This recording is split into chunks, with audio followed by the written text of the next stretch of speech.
Assalamualaikum warahmatullahi wabarakatuh.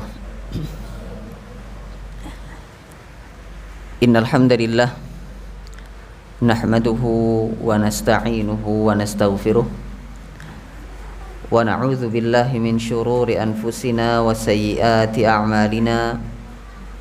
Man yahdihillahu fala mudhillalah wa man yudlil fala hadiyalah. Asyhadu an la ilaha illallah wahdahu la syarika lah wa asyhadu anna Muhammadan abduhu wa rasuluh. Ya ayyuhalladzina amanu taqullaha haqqa tuqatih wa la tamutunna illa wa antum muslimun. Ya ayyuhan nasu taqu rabbakumul ladzi khalaqakum min nafsin wahidah wa khalaqa minha zawjaha وبث منهما رجالا كثيرا ونساء واتقوا الله الذي تساءلون به والأرحام إن الله كان عليكم رقيبا يا أيها الذين آمنوا اتقوا الله وقولوا قولا سديدا يصلح لكم أعمالكم ويغفر لكم ذنوبكم ومن يطع الله ورسوله فقد فاز فوزا عظيما. أما بعد فإن أصدق الحديث كتاب الله وخير الهدي هدي محمد صلى الله عليه وسلم وشر الأمور محدثاتها وكل محدثة بدعة وكل بدعة ضلالة وكل ضلالة في النار. Kaum muslimin dan muslimat, jamaah rahimani wa rahimakumullah, kita kembali memuji dan bersyukur kepada Allah Subhanahu wa taala atas nikmat hidayah yang telah Dia berikan kepada kita, sehingga pada malam hari ini kita dapat kembali berkumpul di dalam majelis ilmu yang insyaallah taala selama berada di dalam majlis ilmu ini kita akan mempelajari firman-firman Allah serta mencontoh teladan Rasul sallallahu alaihi wasallam. Kemudian salawat dan salam kita haturkan kepada yang mulia Nabi kita Muhammad bin Abdullah sallallahu alaihi wasallam beserta keluarganya, para istrinya, para sahabatnya dan umatnya yang senantiasa mengikuti sunnahnya hingga hari kiamat. Kaum muslimin dan muslimat, jamaah rahimani wa rahimakumullah, insyaallah ta'ala akan kembali kita lanjutkan membaca dan mengkaji kitab Al-Adabil Mufrad karya Al-Imam Muhammad bin Ismail Al-Bukhari rahimahullahu ta'ala, yang mana pembahasan kita berhenti pada hadis yang ke-24. Hadis yang ke-24 ini berada di dalam bab birril walidil musyrik, bab berbakti kepada orang tua yang musyrik. Pada hadis yang ke-24 ini, jamaah rahimani wa rahimakumullah, kita mendengarkan sahabat yang mulia Sa'ad bin Abi Waqqas bercerita tentang, di antaranya tentang bagaimana ibunya bersumpah untuk tidak makan dan minum supaya Sa'ad mau meninggalkan atau mau murtad dari agama yang dia peluk, dari agama Islam. Namun Sa'ad bin Abi Waqqas tetap bertahan di atas keimanannya, akan tetapi ini semua tidak membuat Sa'ad menjadi anak yang durhaka. Justru Sa'ad adalah anak yang berbakti meskipun ibunya adalah seorang yang musyrikah. Maka insyaallah ta'ala hadis yang selanjutnya masih pada bab yang sama, yaitu babu birril walidil musyrik.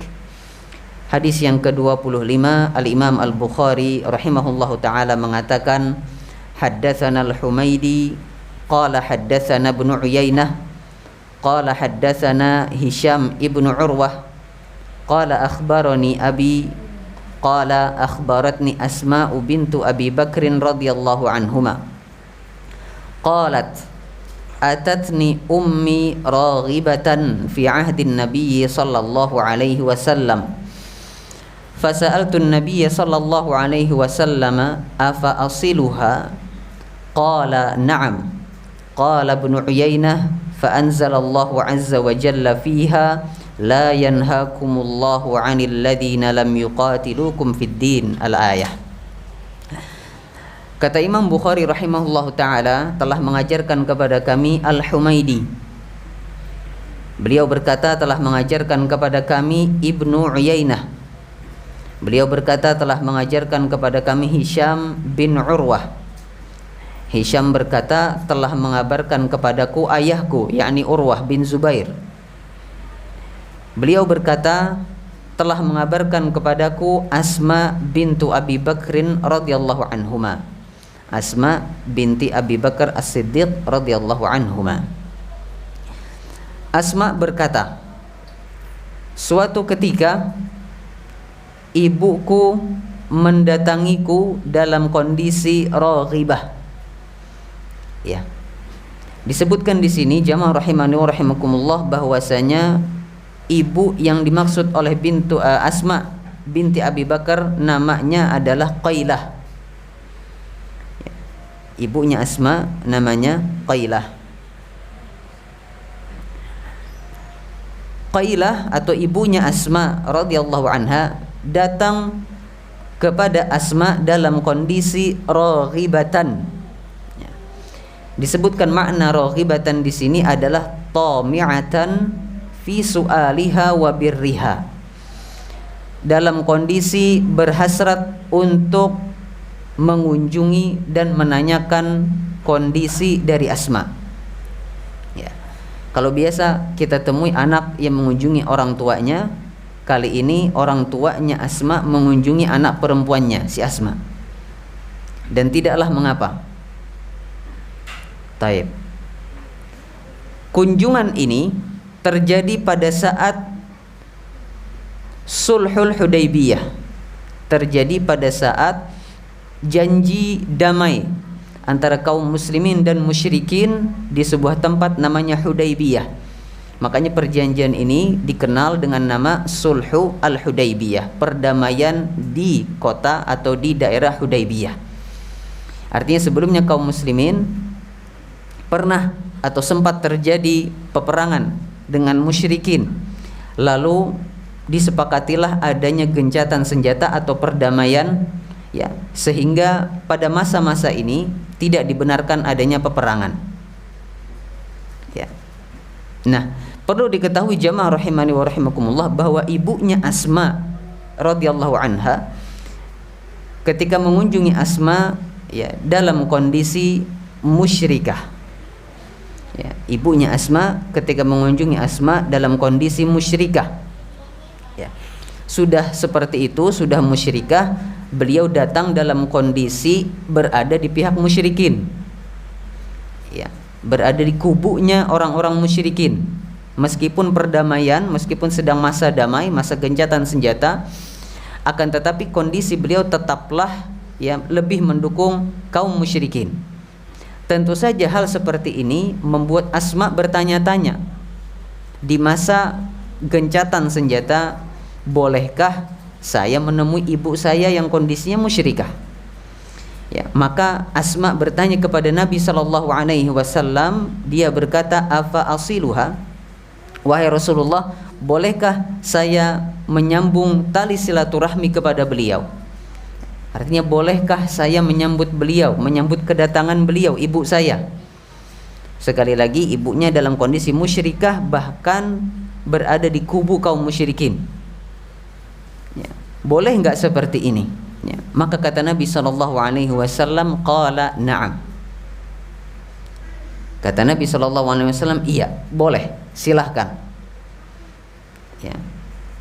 Tidak dilarang seorang anak untuk bersilaturahmi, entah dikunjungi atau mengunjungi orang tuanya yang dalam kondisi musyrik atau musyrikah.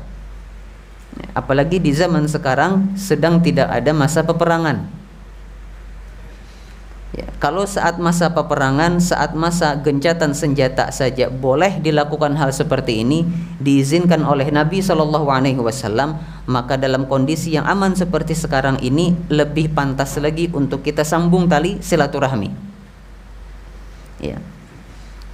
Melihat hadis ini, Al-Imam Ibnu Uyainah selaku perawi hadis ya mengatakan bahwasanya berhubungan dengan kejadian ini maka Allah Subhanahu wa taala turunkan sebuah ayat di dalam surat Al-Mumtahanah ayat yang ke-8.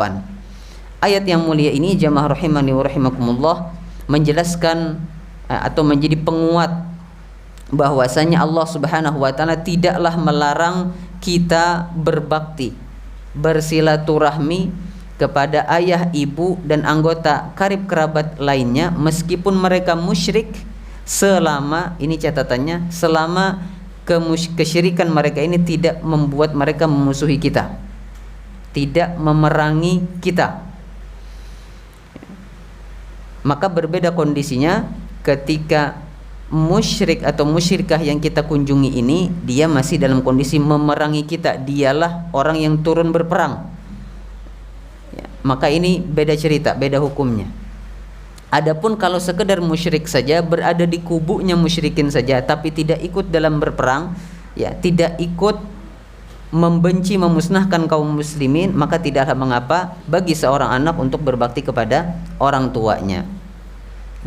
Maka hadis yang mulia ini, jamaah rahimani wa rahimakumullah, di dalamnya terdapat sebuah faidah, ya tentu saja ada banyak faidah, namun faidah besar yang ada di dalam hadis nomor 25 ini adalah bolehnya seorang anak ya mengunjungi atau dikunjungi oleh orang tuanya meskipun kedua orang tuanya ini dalam kondisi musyrik. Ya, sehingga tidak ada lagi alasan ya kita menolak kedatangan orang tua kita atau kita enggan bersilaturahmi kepada kedua orang tua kita alasannya karena mereka berdua syirik, ya musyrik, atau karena mereka berdua mubtadi, pelaku bid'ah ya. Kalau yang musyrik saja boleh dikunjungi, apalagi sekadar pelaku bid'ah ya, lebih boleh lagi untuk dikunjungi ya, apalagi kalau bid'ahnya ternyata bid'ah yang tidak terlalu fatal ya, bid'ah yang memang tidak sampai menjerumuskan seseorang kepada perbuatan maksiat yang lebih besar, maka lebih berhak lagi untuk dikunjungi. Taib, inilah hadis yang ke-25 mengenai bolehnya seorang anak menerima kunjungan ibunya yang dalam kondisi musyrikah. Kemudian hadis yang selanjutnya, Al-Imam Al-Bukhari rahimahullahu taala mengatakan, haddatsana Musa qala haddatsana Abdul Aziz ibn Muslim an Abdullah ibn Dinar qala sami'tu ibn Umar radhiyallahu anhuma yaqul ra'a Umar radhiyallahu anhu hullatan siyara tuba' faqala ya Rasulullah ibta' hadhihi falbasha yawmal jumu'ah wa idza ja'aka al-wufud qala innama yalbasu hadhihi man la khalaqa lahu فأتي النبي صلى الله عليه وسلم منها بحلل فأرسل إلى عمر بحلة فقال كيف ألبسها وقد قلت فيها ما قلت قال إني لم أعطيكها لتلبسها ولكن تبعها أو تكسوها فأرسل بها عمر إلى أخ له من أهل مكة قبل أن يسلم. Kata Imam Al-Bukhari rahimahullahu ta'ala telah mengajarkan kepada kami Musa. Musa berkata telah mengajarkan kepada kami Abdul Aziz bin Muslim dari Abdullah bin Dinar. Beliau berkata, aku pernah mendengar Ibnu Umar, ya Abdullah bin Umar radhiyallahu anhuma berkata, suatu ketika ayahnya yakni Umar bin Khattab radhiyallahu anhu ya pada hari Jumat saat hendak memasuki masjid, Umar melihat hullatan siyara. Hullah itu jamaah rahimani wa rahimakumullah biasanya identik dengan sepasang pakaian terdiri dari sarung dan selendang seperti pakaiannya orang ihram. Ini hullah namanya. Ya, kalau hanya sehelai tidak dikatakan sebagai hullah. Ya, ada juga yang menyebutkan bahwa hullah di sini sejenis mantel. Ya, jadi pakaian yang cukup tebal biasanya digunakan untuk melindungi diri dari dingin. Taib. Hullah ini ya ternyata siyara, didominasi oleh sutra. Ya, jadi bahannya didominasi oleh sutra, atau bahkan ya, kata sebagian ulama justru sepenuhnya terbuat dari sutra. Ya, hullatan siyara. Ya, jadi ada hullah ya siyara. Pakaian yang didominasi bahannya oleh sutra atau bahkan seluruhnya terbuat dari sutra. Nah, pakaian ini ya dijual di depan Masjid Nabawi di hari Jumat. Ya, ini menjadi dalil juga. Ya, sedikit keluar dari judul bab ini, bahwasanya tetap diperbolehkan ya menggelar lapak berjualan di depan masjid ya berdasarkan hadis yang mulia ini. Ya, karena sampai ke belakang Nabi SAW tidak melarang ya sahabat yang menjual hullah siyaro ini tadi di depan masjid. Tapi kalau di dalam masjidnya tidak boleh. Kalau di luar ya meskipun dekat dengan masjid tidak ada masalah. Ya. Apalagi kalau tempat tersebut memang tidak pernah digunakan untuk sholat. Ya. Akan tetapi jika tempat itu ternyata sering digunakan untuk sholat meskipun areanya luar masjid, ya, maka ini kita harus hati-hati. Baik. Nah, pakaian ini dijual, ya, pakaiannya bagus sekali, ya, sehingga Umar tertarik sekali ketika melihat pakaian ini. Ya. Maka Umar berkata, "Ya Rasulullah, ibta' hadhi." Ya Rasulullah, belilah pakaian ini. Falbasha yaumal jum'ah. Lalu kenakanlah dia, pakailah pakaian ini tadi pada hari Jumat. Ya. Atau di saat datang kepadamu ya utusan dari sebuah kerajaan atau dari negeri tertentu. Ya, intinya Umar menyarankan kepada Nabi SAW supaya menggunakan pakaian ini ya di hari atau di dalam momen yang besar. Ya, jadi biar jadi pakaian kebesaran. Ya. Pakaian kewibawaan. Ya, taib.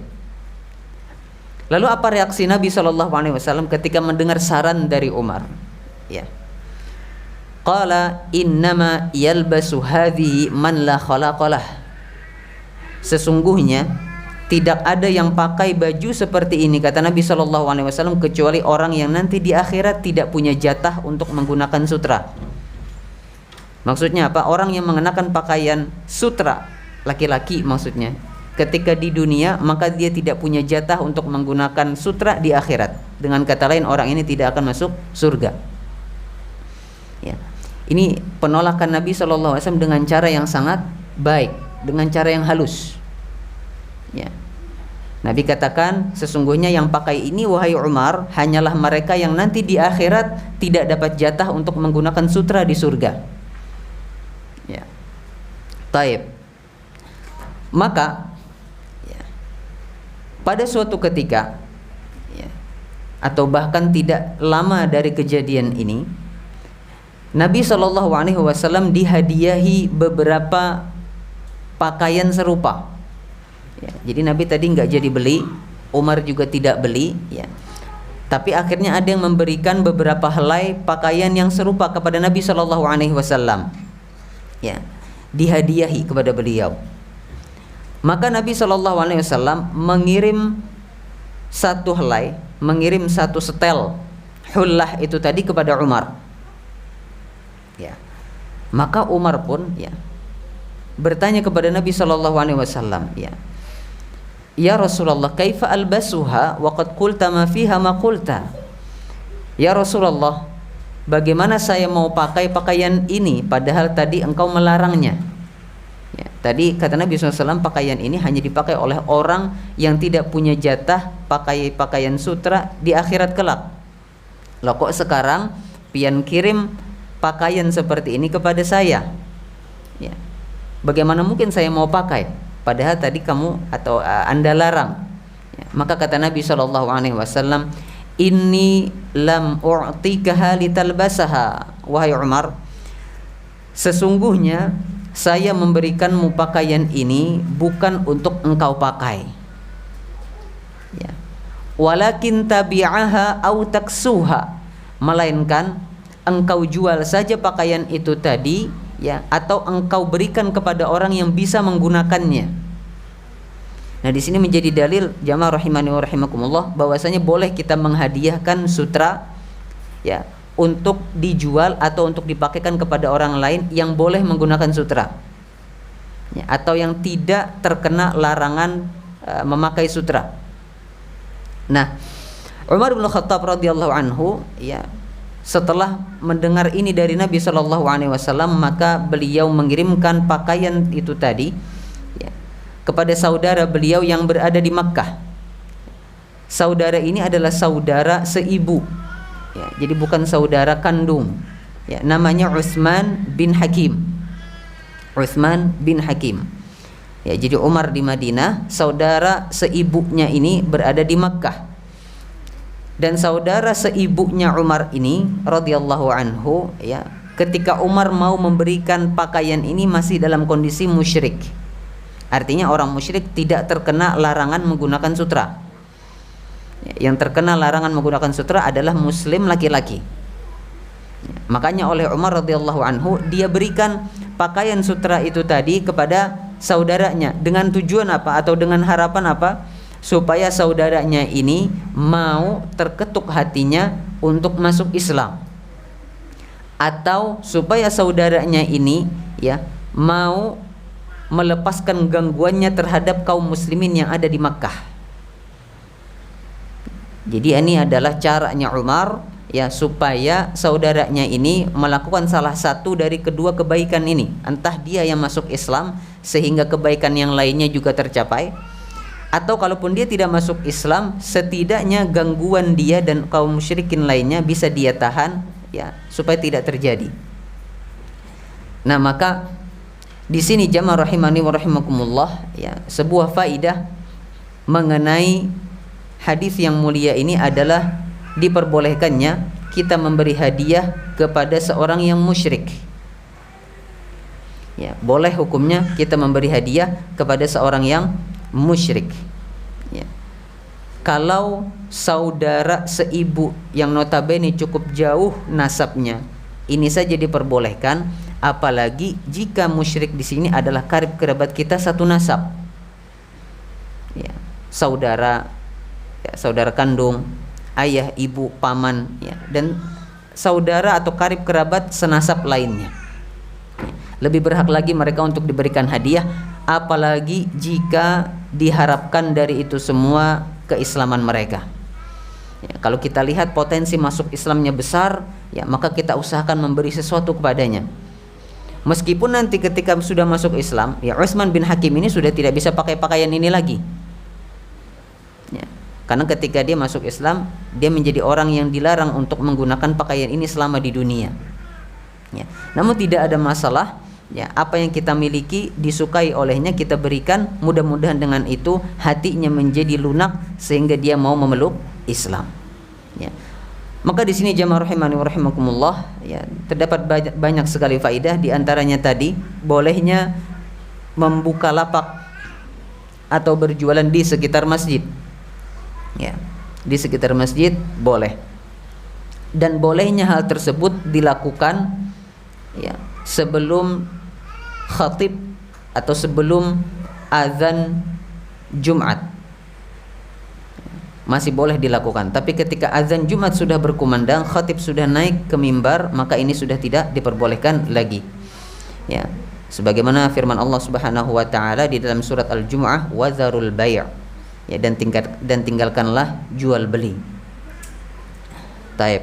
Kemudian faidah yang lainnya, faidah yang kedua, ya, diperbolehkannya kita menggunakan pakaian kewibawaan, ya, asalkan pakaian tersebut bukan dari bahan yang dilarang, ya. Karena Nabi SAW di sini menolak memakai pakaian tersebut karena bahannya, Ya, artinya kalau bahannya tidak ada masalah, besar kemungkinan Nabi Shallallahu Alaihi Wasallam untuk membeli dan mengenakannya. Ya, apalagi untuk menyambut tamu, kita memang dianjurkan untuk berpakaian dengan pakaian yang baik. Apalagi di hari Jumat, ya, pakaian kita harus pakaian yang terbaik, ya, untuk menghadap Allah Subhanahu Wa Taala, atau di hari raya. Ya. Faedah yang selanjutnya dari hadis yang mulia ini, bahwasanya boleh kita menghadiahkan sesuatu, ya, meskipun sesuatu tersebut tidak bisa kita pakai. Ya, dalam kasus ini adalah mantel atau pakaian dari bahan sutra. Meskipun laki-laki tidak boleh mengenakannya, tapi kita boleh menghadiahkannya kepada laki-laki, ya, atau boleh kita menjualnya. Jadi kalau ada laki-laki dia punya toko kain, dia juga jual sutra, ya, maka tidaklah mengapa. Dihadiahkan pun juga boleh. Kalau dia hadiahkan kepada seorang laki-laki juga tidak ada masalah. Atau dia pakaikan kepada seorang laki-laki yang boleh menggunakannya atau yang tidak terkena larangannya, ini juga tidak masalah. Ya. Taib. Dan faidah terakhir yang tadi kita sebutkan adalah bolehnya memberi hadiah kepada seorang musyrik, khususnya bagi mereka yang diharapkan bisa masuk Islam setelah menerima hadiah tersebut. Taib. Selanjutnya jamaah rahimani wa rahimakumullah, hadis yang ke-27. Hadis yang ke-27 berada di dalam bab yang baru, ya, yaitu babu la yasubbu walidayhi. Bab tidak boleh seseorang mencela kedua orang tuanya. Ya. Mencela tidak boleh, menyebabkan orang tuanya dicela juga tidak boleh. Masuk ke dalam larangan ini. Al-Imam Al-Bukhari rahimahullahu ta'ala mengatakan, haddatsana Muhammad bin Katsirin qala akhbarana Sufyan qala haddatsani Sa'ad ibnu Ibrahim an Humaid ibni Abdurrahman an Abdullah bin Amr qala an-nabiy sallallahu alaihi wasallam minal kabairi an yashtima ar-rajulu walidayhi faqalu kaifa yashtim qala yashtimu ar-rajula fayashtimu abahu wa ummah. Imam Bukhari mengatakan, telah mengajarkan kepada kami Muhammad ibnu Katsir. Beliau berkata telah mengabarkan kepada kami Sufyan. Beliau berkata telah mengabarkan kepada saya Sa'ad bin Ibrahim dari Humaid bin Abdurrahman dari Abdullah bin Amr. Beliau berkata Nabi SAW bersabda, minal kabairi an yashtimar rajulu walidayh, termasuk dosa besar tatkala seseorang mencela kedua orang tuanya atau mencela salah satunya. Ya. Yashtim ini mencela, menghina, merendahkan dan melaknat. Ya, salah satu dari keempat makna ini atau keempat-empatnya. Ya. Termasuk ke dalam dosa besar tatkala seseorang mencela kedua orang tuanya. Tentu saja, ya, secara tabiat sehat manusia, tidak ada anak yang tega mencela orang tuanya. Ya. Makanya para sahabat ketika mendengar sabda Nabi yang mulia ini, ya, mereka bertanya, kaifa yashtim? Wahai Rasul sallallahu alaihi wasallam, bagaimana bisa ceritanya ada orang mencela kedua orang tuanya? Siapa yang tega melakukan ini? Ya, karena secara tabiat sehat manusia, ya, seorang anak akan berbakti kepada kedua orang tuanya, bukan malah mencela. Tapi ternyata kata Nabi ada yang mencela kedua orang tuanya. Maka Nabi SAW menjelaskan kepada para sahabat bagaimana bentuk seseorang itu mencela kedua orang tuanya. Kata beliau, yashtimur rajula fayashtimu abahu wa ummah. Seseorang dia mencela orang lain, gara-gara perbuatannya ini orang yang dia cela justru mencela ayah atau ibunya. Ya. Perhatikan jamaah rahimani wa rahimakumullah. Nabi di sini sampaikan seseorang mencela orang lain, bukan mencela orang tuanya, tapi mencela orang lain. Ya. tapi karena perbuatan ini bisa membuat orang tuanya tercela, ya, orang tua si pencela ini tercela, maka ini perbuatan yang juga diharamkan. Ya. Kita tidak mengejek seseorang, tidak mengejek orang tua seseorang saja, itu ada potensi orang membalas, justru membalasnya yang diejek adalah orang tua kita. Apalagi kalau kita mulai mengejek kedua orang tuanya, mulai menghinakan kedua orang tuanya, ya, maka lebih besar lagi balasan itu akan datang. Ya. Sehingga jamaah rahimani wa rahimakumullah, ya, di sini jelas, ya, bahwasanya agama Islam mengajarkan kepada kita akhlak yang mulia. Ya. Bayangkan ketika kita melakukan suatu perbuatan, ya, perbuatan ini tidak pernah diajarkan oleh kedua orang tua kita. Ya. Perbuatan buruk, ya, kita lakukan, dan perbuatan buruk ini tidak pernah diajarkan oleh kedua orang tua kita, tapi ternyata perbuatan buruk ini mengganggu orang lain, sehingga orang lain ini justru bukannya mencela kita, tapi mencela kedua orang tua kita. Maka ketahuilah perbuatan tersebut diharamkan dan bahkan termasuk ke dalam dosa besar. Ya, jadi ada dosa kecil yang ketika kita lakukan justru membuat datangnya dosa besar, ya, maka perbuatan dosa kecil tadi pun, ya, terkena dampak dosanya menjadi besar. Ya. Misalnya kita berkendara di jalanan ugal-ugalan, ya, tidak tahu rambu lalu lintas, ya, sehingga membuat pengguna jalanan yang lain, ya, mencela orang tua kita. Ingat, yang salah di sini kita, tapi yang dicela orang tua kita, maka perbuatan kita ini tadi adalah perbuatan yang mengandung dosa, ya, karena menyebabkan kedua orang tua kita dicela gara-gara perbuatan tersebut. Ya, sehingga jelas sekali bahwasanya Islam mengajarkan kepada seorang muslim untuk selalu berakhlak mulia dimanapun dan kapanpun, guna menghindari seseorang dicela karena perbuatannya, ya, apalagi yang dicela adalah kedua orang tuanya. Ya, ini tentu saja harus kita jauhi. Taib. Faidah dari hadis yang ke-27 ini, ya, yang pertama adalah segala sesuatu yang bisa membahayakan nyawa atau kehormatan atau bahkan agama orang tua kita, maka perbuatan tersebut termasuk ke dalam bentuk kedurhakaan dan dosa besar.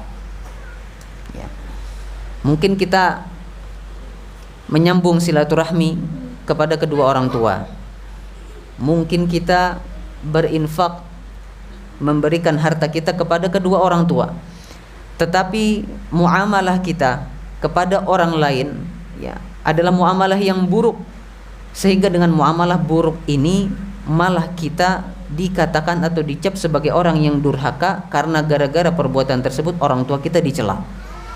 Maka segala sesuatu yang bisa membahayakan nyawa, kehormatan dan agama orang tua kita, maka perbuatan tersebut adalah termasuk kedurhakaan dan dosa besar. Faedah yang selanjutnya, orang yang mencela kedua orang tuanya telah kehilangan tabiat baiknya sebagai manusia. Orang yang berani mencela kedua orang tuanya, ya, maka dia telah kehilangan tabiat baiknya sebagai manusia. Karena manusia punya tabiat baik mencintai kedua orang tuanya. Sebaliknya, ketika dia mencela orang tuanya, wal iyazubillah, maka ini adalah perbuatan yang menghilangkan tabiat baiknya. Yang ketiga, ya, terkadang yang kita lakukan, ya, atau terkadang yang kita cela itu bukan orang tua seseorang, ya, seperti yang disampaikan di dalam hadis tadi, ya. Akan tetapi karena perbuatan tersebut adalah perbuatan yang buruk, maka yang jadi korbannya adalah justru orang tua kita yang dicela. Ya, maka di sini kita harus hati-hati ketika, ya, berkata-kata, ya, apalagi sampai mencela. Jangan sampai celaan kita ini justru menjadi bumerang bagi kita, yang dicela adalah kedua orang tua kita. Dan faedah yang keempat, yang terdapat dalam hadis yang ke-27 ini adalah bahwasanya hadis yang mulia ini mengajarkan kepada kita untuk selalu berakhlak mulia dimanapun dan kapanpun. Taib. Selanjutnya hadis yang ke-28 masih di dalam bab la yasubbu walidayhi, bab seseorang tidak boleh mencela kedua orang tuanya. Kata Imam Bukhari rahimahullahu taala, haddatsana Muhammad bin Salam qala akhbarana Makhlad qala akhbarana Ibnu Jurayj qala sami'tu Muhammad bin al-Harith bin Sufyan yaz'umu anna Urwah bin Iyad akhbarahu annahu sami'a Abdullah bin Amr bin al-As yaqulu minal kaba'iri 'inda Allah ta'ala an yastasibba ar-rajulu liwalidihi. Imam Bukhari mengatakan telah mengajarkan kepada kami Muhammad bin Salam. Beliau berkata telah mengabarkan kepada kami Makhlad. Beliau berkata telah mengabarkan kepada kami Ibnu Jurayj. Ibnu Jurayj berkata, aku pernah mendengar Muhammad bin Harith bin Sufyan menyatakan bahwasanya Urwah bin Iyad mengabarkan kepadanya bahwasanya dia mendengar Abdullah bin Amr bin As berkata, ya, ini berarti adalah asar, ya, perkataan sahabat. Kata Abdullah bin Amr bin As, minal kabairi indallahi ta'ala an yastasibbar rajulu liwalidayhi, termasuk dosa besar di sisi Allah Subhanahu wa taala tatkala seseorang menyebabkan kedua orang tuanya dicela. Termasuk dosa besar tatkala seseorang menyebabkan, menjadi sebab kedua orang tuanya atau salah satu dari keduanya dicela.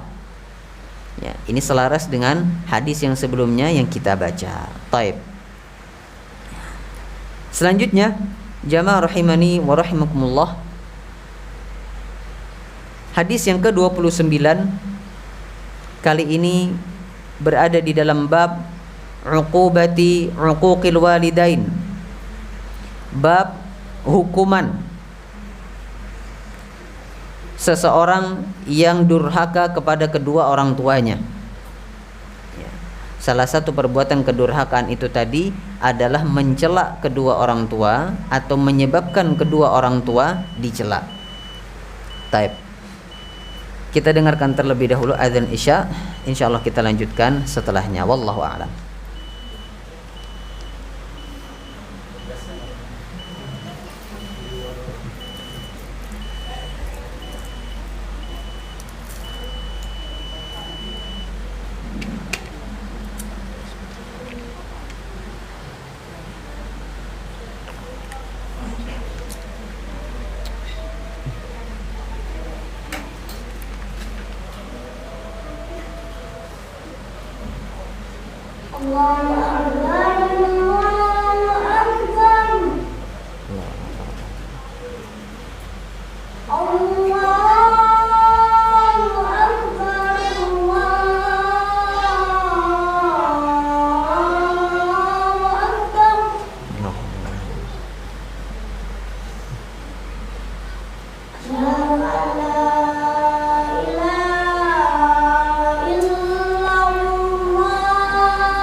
Bismillahirrahmanirrahim. Alhamdulillahirabbil alamin wa bihi nasta'inu ala umuri dunya waddin. Wassalatu wassalamu ala asyrafil anbiya'i wal mursalin nabiyyina Muhammadin wa ala alihi wa sahbihi ajma'in. Amma ba'du. Kaum muslimin dan muslimat jamaah rahimani wa rahimakumullah. Kita lanjutkan dua hadis yang ada di dalam bab uqubati uquqil walidain, bab hukuman perbuatan durhaka kepada kedua orang tua.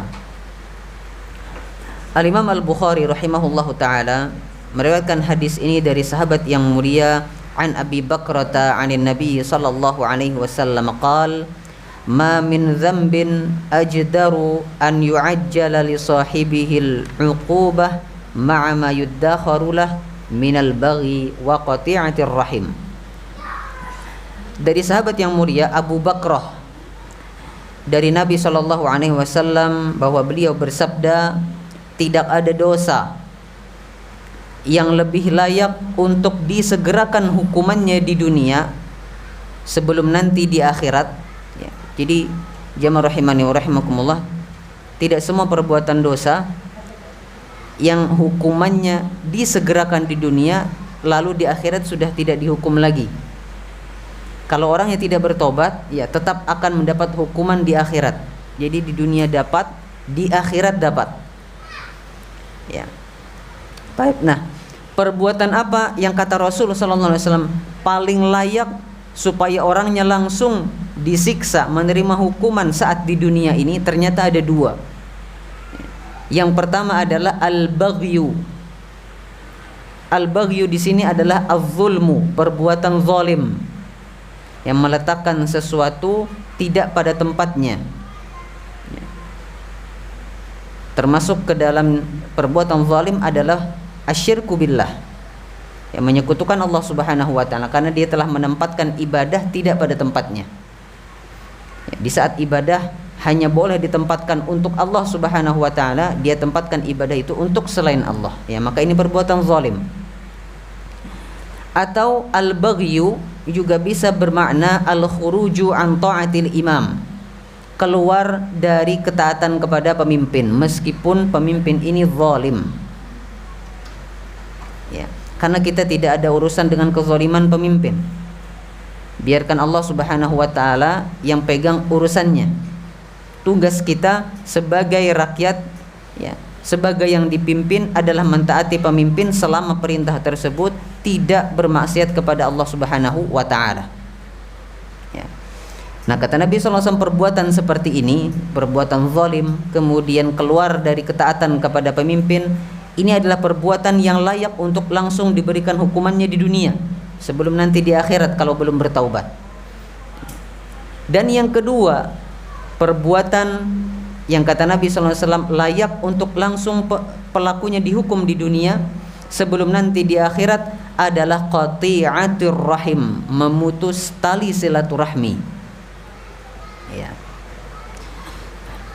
Sebelum kita masuk ke dalam faidah, tentu saja kita ingin sedikit membahas apa itu silaturahmi.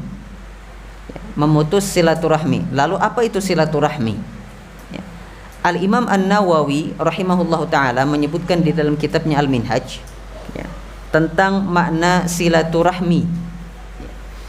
Kata beliau, hiya al-ihsanu ilal aqaribi ala hasabil wasili wal mausul.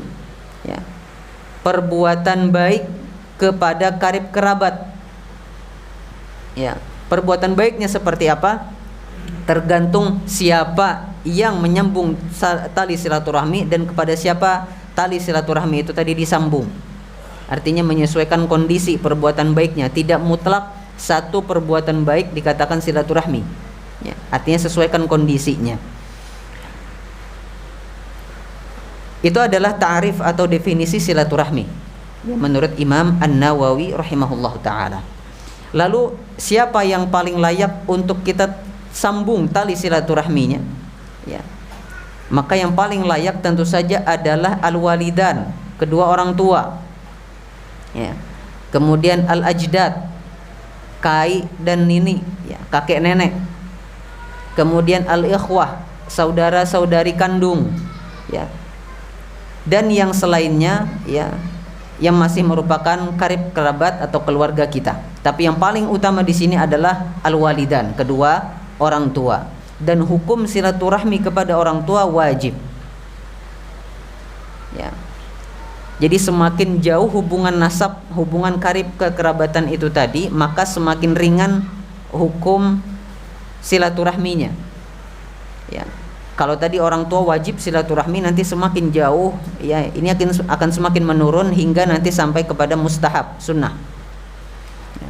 Tapi kalau kita berbicara yang wajib, ya ini adalah kepada al-walidan, kepada kedua orang tua. Bagaimana? Nah, sekarang poin selanjutnya, poin ketiga tentang silaturahmi. Ya, bagaimana perbuatan silaturahmi itu? Apa yang bisa kita lakukan? Ya, perbuatan apa yang bisa kita lakukan, ya, saat bersilaturahmi? Ya. Yang pertama adalah perbuatan yang berhubungan dengan harta, dengan finansial. Ya. Memberikan sedekah, memberikan infak, ya, menyisihkan sebagian penghasilan kita, ya, meskipun kedua orang tua misalnya mampu tapi kita sisihkan, ya, ini termasuk ke dalam perbuatan silaturahmi. Selanjutnya, ya, adalah al-khidmah, bantuan secara fisik. Ya. Ayah kita sedang memperbaiki sesuatu di rumahnya. Saat kita bantu, ya, ayah kita ini, maka perbuatan tersebut adalah perbuatan silaturahmi. Karena orang tua atau ayah saat itu membutuhkan bantuan kita. Ada juga yang bentuknya ziarah, ya, kunjungan. Ini juga termasuk silaturahmi. Lalu ada juga yang bentuknya hanya sekedar salam sapa. Ya. Maka semua bentuk perbuatan baik ini disesuaikan dengan kondisinya. Kalau orang tua kita, ya, ternyata membutuhkan bantuan harta, ya, maka silaturahmi yang paling afdol adalah dengan harta. Kalau orang tua kita sedang memerlukan bantuan, ya, katakanlah orang tua kita sangat kaya raya, ya, sehingga mereka tidak memerlukan bantuan harta, justru memerlukan bantuan fisik kita, ya, maka membantu dengan fisik lebih afdol. Ya. Katakanlah kita semuanya sudah tercukupi, harta kita berhasil, bantuan fisik sudah, mengunjungi sudah sangat sering, maka salam sapa pun tatkala itu juga adalah perbuatan silaturahmi yang afdol. Ya. Makanya jamaah rahimani wa rahimakumullah, mengingat zaman sekarang ini mudah sekali untuk komunikasi, ya, maka ada baiknya setidak-tidaknya orang tua kita disalam sapa, ya, kalau memang jaraknya jauh, ya, karena perbuatan tersebut adalah perbuatan silaturahmi. Ya. Nah, kapan, ya, atau sampai kapan kewajiban silaturahmi ini berlaku? Jawabannya adalah kalau silaturahmi wajib, ya, maka dia berlaku sepanjang hidup. Ya, seumur hidup terus berlaku, ya. Jadi tidak ada istilah kalau bulan kemarin sudah, bulan ini kada usah, enggak, ya. Tapi selalu, ya, karena sesuatu yang tidak disambung berarti terputus. Sedangkan tadi perbuatan memutus tali silaturahmi diancam oleh Nabi SAW supaya disegerakan azabnya, siksanya. Maka perbuatan silaturahmi, apalagi silaturahmi yang wajib, yaitu kepada kedua orang tua, ini kita lakukan setiap saat, ya, tidak ada henti-hentinya. Nah, seseorang yang melakukan semua ini, ya dikatakan ya telah menyambung silaturahmi yang dia lakukan setiap saat, ya perbuatan baik yang dilakukan setiap saat kepada kedua orang tuanya ini adalah silaturahmi, termasuk perbuatan bakti. Maka tatkala dia putus ini meskipun hanya sesaat, ya, maka seseorang dikatakan sebagai orang yang memutus tali silaturahmi. Ya. Ini harus sangat kita perhatikan. Adapun orang yang berusaha melakukan silaturahmi tapi tidak maksimal, ya, maka dia tidak disebut sebagai orang yang memutus tali silaturahmi. Orang tua kita memerlukan bantuan finansial, ya, nominalnya sekian, tapi kita tidak mampu, misalnya hanya setengah, ya, maka tidak ada masalah, ya, karena setidaknya ada usaha dari kita untuk menyambung tali silaturahmi meskipun tidak maksimal. Ya. Adapun yang masuk ke dalam ancaman hadis yang mulia ini adalah mereka yang sama sekali tidak melakukan silaturahmi. Taib. Itulah dia yang mengenai silaturahmi, dan orang yang memutusnya dikatakan oleh Nabi SAW layak mendapatkan siksa sesegera mungkin di dunia sebelum nanti di akhirat. Ya. Taib. Mengapa memutus silaturahmi ya sangatlah berbahaya? Salah satu jawabannya adalah dikarenakan putusnya tali silaturahmi berdampak pada banyak sekali kemaksiatan. Bayangkan tatkala ada keluarga kita yang finansialnya sedang buruk, ya, tapi karena tali silaturahmi terputus, dia malah terjerat waliyadzubillah ke dalam riba. Betapa besarnya dosa riba, tapi karena kita tidak peduli, ya terjatuhlah dia ke sana.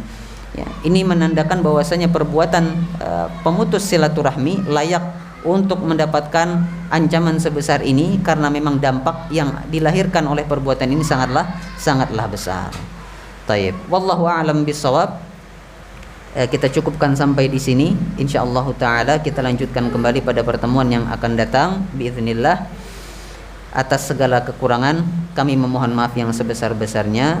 Ya, wallahu a'lamu bishawab. Subhanakallahumma bihamdik asyhadu an la ilaha illa anta astaghfiruka wa atubu ilaik. Assalamualaikum warahmatullahi wabarakatuh.